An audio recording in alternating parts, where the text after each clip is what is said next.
Oke guys, kembali lagi di Maisura Channel. Nah, ini adalah episode kedua. Jadi untuk teman-teman yang ingin mengikuti jalan cerita ini, saksikan dulu episode pertamanya di Maisura Channel. Nah, kita akan melanjutkan ke episode kedua. Selamat menyaksikan.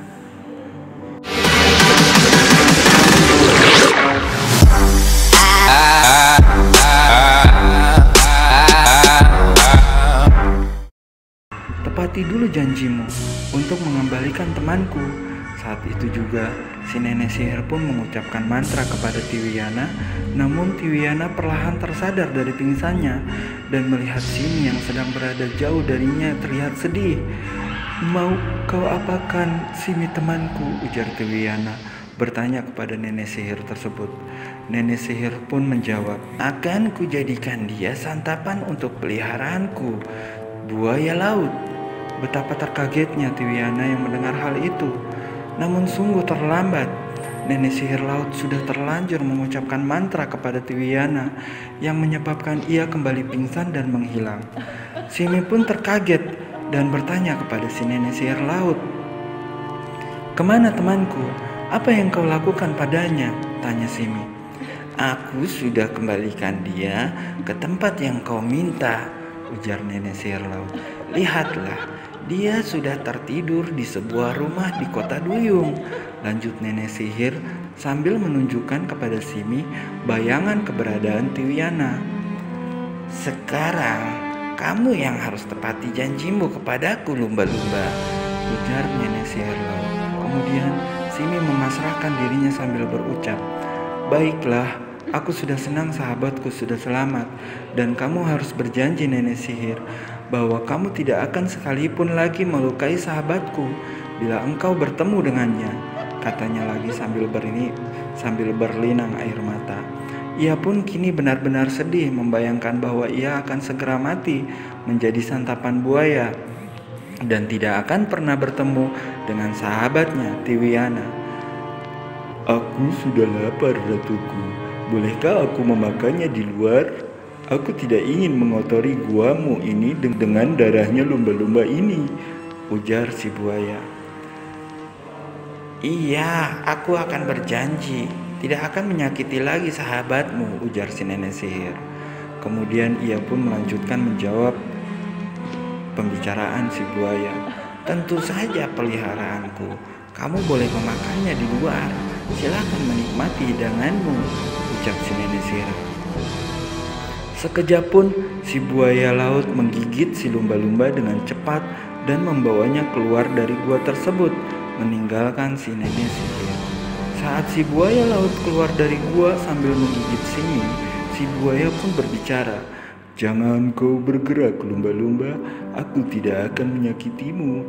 Aku sudah mendengar semua ucapanmu kepada ratuku.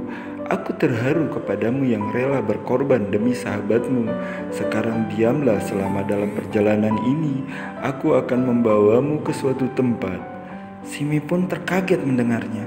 Ternyata buaya putih ini adalah buaya yang baik hati, ucapnya di dalam hati. "Kenapa kamu mau melakukan ini?" tanya Simi kepada buaya laut. "Pelankan sedikit suaramu. Walaupun kita sudah jauh, tapi ratuku itu punya pendengaran yang tajam. Itu semua didapat karena ilmu dari batu itu," ujar buaya laut. "Aku pun dulu ingin memiliki sahabat sedekat kamu dengan sahabat duyungmu," ujar si buaya laut.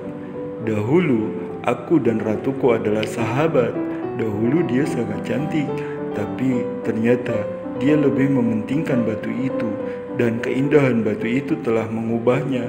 Dia lebih mencintai hartanya dibandingkan sahabatnya. Sekarang aku hanya sebagai peliharaan baginya.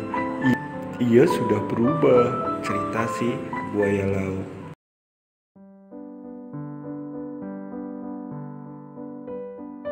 "Sekarang aku hanya sebagai peliharaan baginya.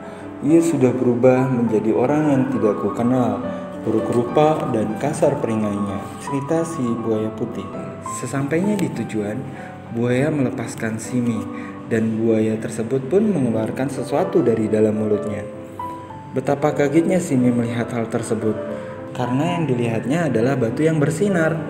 Apa yang kau lakukan, buaya laut? Kau membawa batu itu?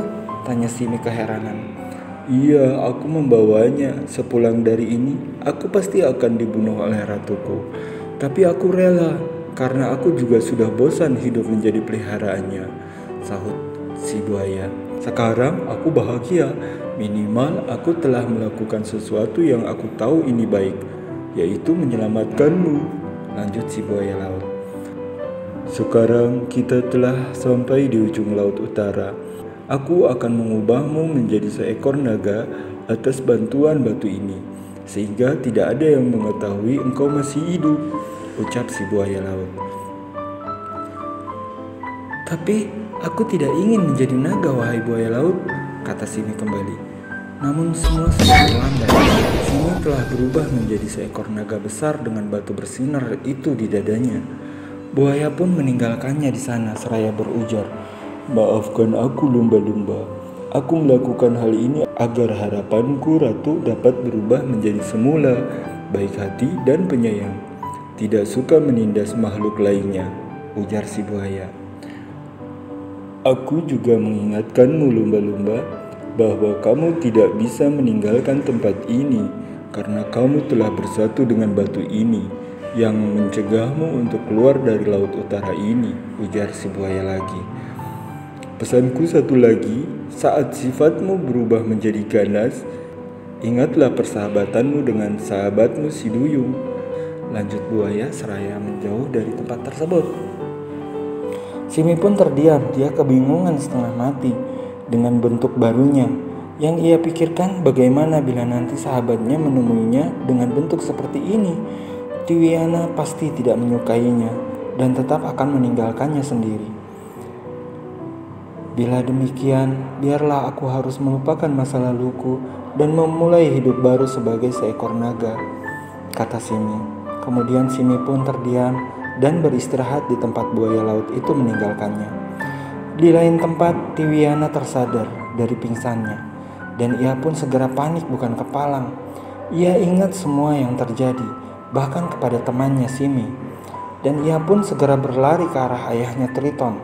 Ia menemui ayahnya yang sedang berada di ruangan tengah kerajaan. Ayah, tolonglah aku, tolong aku dan temanku Simi, ujar Tiwiana sambil terseduh-seduh. Tiwiana, ada apa putriku? Apa yang telah terjadi padamu? Ujar Triton si Raja Duyung. Tiwiana pun segera mengatakan keseluruhan ceritanya sampai kepada penahanan Simi oleh si nenek sihir dan bagaimana Tiwiana kembali ke kota Duyung tersebut. Mendengar cerita itu, sang Raja Triton pun marah bukan kepalang. Kurang ajar, berani-beraninya mereka mengganggu keluarga kerajaan, ucap sang raja sangat marah.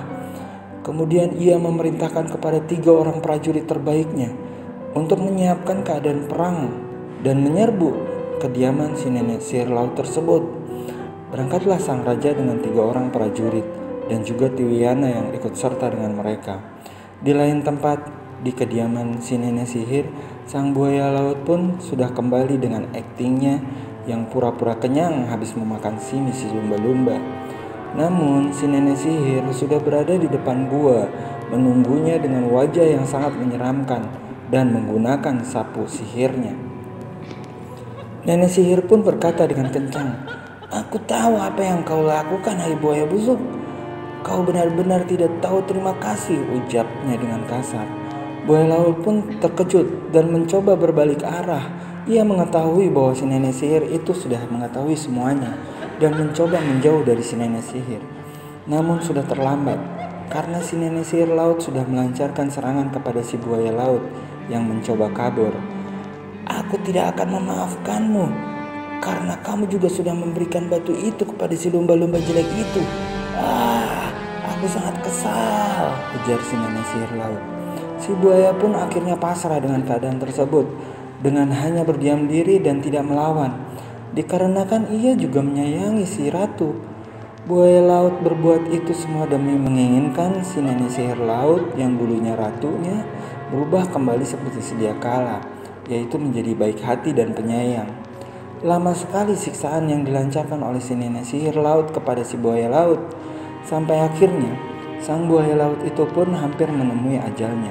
Kemudian tiba-tiba datanglah serangannya yang menyebabkan sapu si nenek sihir tersebut patah menjadi dua.